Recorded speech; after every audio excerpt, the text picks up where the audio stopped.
Okay, we're in day 2 of the picture lab, and day 2 makes us write 2 methods. All the methods we write this whole week for the picture lab are in the picture tester class. So here I am in the picture tester class. The main's the very bottom of picture tester, and the main only consists of a bunch of method calls. And we just call them one at a time like yesterday. Today we're writing a method called convert to black and white, and then a method called adjust brightness. Okay. We began lecture today by talking about the quick reference, which is the page after day 5 of the picture lab. The quick reference shows you all the important methods of all the important classes. Okay. You've used several of these in day 1.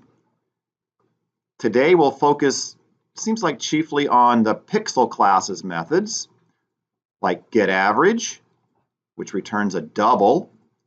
getAverage returns the average of the red, green, and blue component of the pixel we're looking at. Okay, so we could do it manually and say getRed plus getGreen plus getBlue over 3, but getAverage does that for us. The only small problem with that is it returns a double. And so when we set our values to the average we got to cast that double to an int, or else we'll get a compatibility error. And there's set red, set green, set blue down there. Okay. Other stuff we've been using in the picture class, every method we've written so far, I think, has getPixels2D method call in it. Of course, there's the explore method. And that's most of the stuff we've been using. I guess the constructor too, right? We've been using this constructor right there, where you make a new picture with a file name with double quotes around it to make it a string. All right, so we're back on day 2. That's Magpie. On day 2. And here's the directions for convert to black and white. Okay, so this first sentence here tells me that it's public static void, convert to black and white, no parameters, my parentheses are empty. The first bullet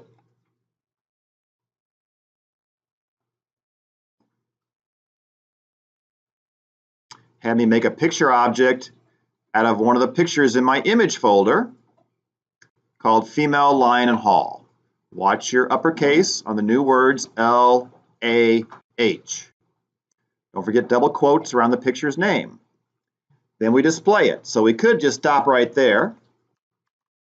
After the first 2 bullets, put the method call in the main, compile it, and run it. And we'll see what it looks like before we convert to black and white. There's a lion in front of the hall. Okay. The third bullet says create a 2D pixel array. Now, of course, day 2 kind of holds your hand and shows us how to do it back here. If they didn't give you that, you could look at the quick reference and find that method called getPixels2D. But they give it to us. We're going to make a pixel matrix.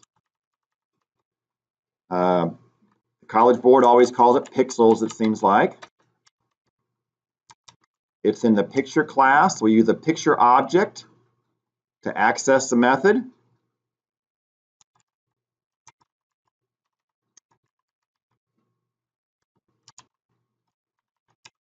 Make sure that compiles, and we're good. Okay.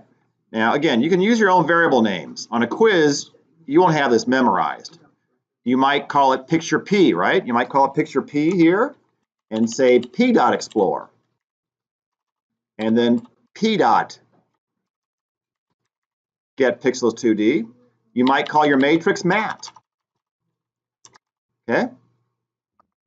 But I'll use the same names as the College Board did. Okay. What else? That's the third bullet.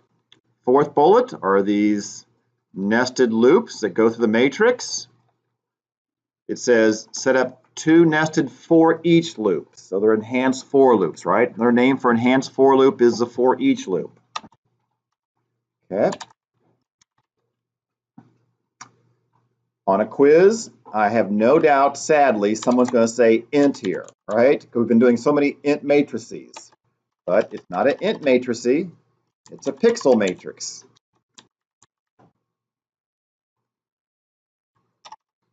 And so it's type pixel. We'll take out a row at a time. I'll use the same language again as the book does, as the handout does. We're going through pixels. That's the name of the matrix. Then we go through the row we just took out. What's it called? Pix object? Pix obj? Is that what the book calls it? Let's see. What's the book use? Pix obj, row array. Yeah, that's how they do it. Okay, I'll do it just like them. And that's bullet number 4. Bullet 5 says use the current pixel object we're looking at, pix obj, to call the getAverage method. So we could do double AVE equals pix obj dot getAverage.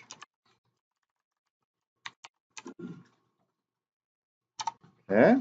Again, if we didn't know how to use that quick reference or didn't look inside the pixel class, we would never know that getAverage exists. And so we might call getRed, getGreen, getBlue, add them up, divide them by 3, and get the same thing. But we're smart, we didn't do that. Is that the 1, 2, 3, 4? That's the 5th bullet.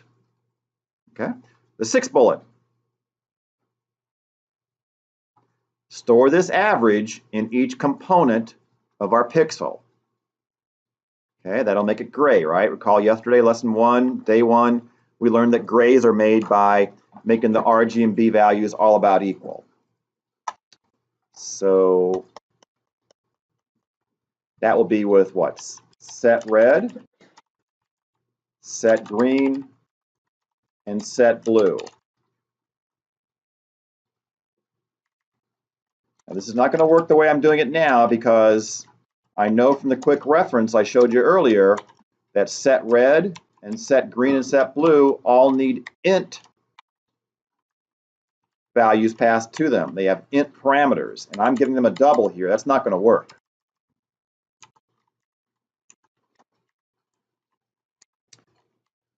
Those are in the pixel class, so I have to use my pixel object to get us in the class.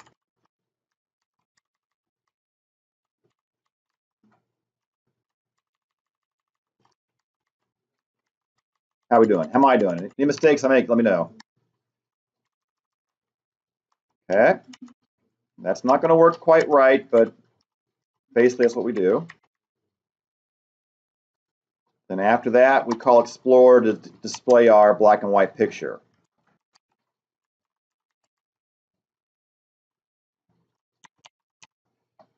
Okay, so like I said, if I compile now, I'll get some compatibility errors among types. Okay. AVE is a double, and set red wants an int. So I got to cast this guy to int.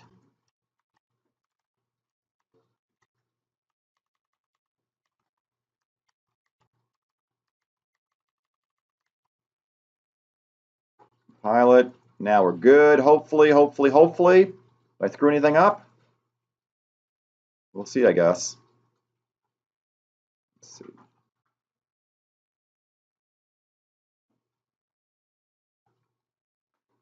Pixel tester.